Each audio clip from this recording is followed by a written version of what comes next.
भारतरत्न कर्पूरी ठाकूर यांचे पुत्र आणि मुख्यमंत्री नितीश कुमार यांच्या पक्षाचे राज्यसभा खासदार रामनाथ ठाकूर यांनी नरेंद्र मोदी यांच्या मंत्रिमंडळात राज्यमंत्री म्हणून शपथ घेतली.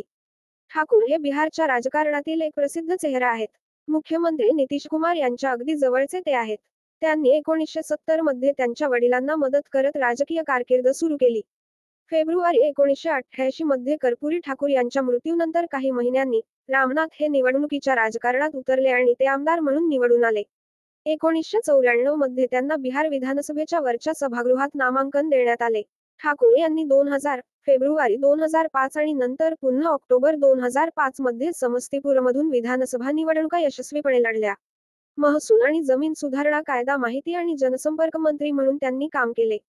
2010 च्या विधानसभा निवडणुकीत नितीश कुमार यांच्या नेतृत्वाखालील एनडीएने बिहार विधानसभेत 243 पैकी 206 जागा मिळवूनही रामनाथ ठाकूर यांचा पराभव झाला होता.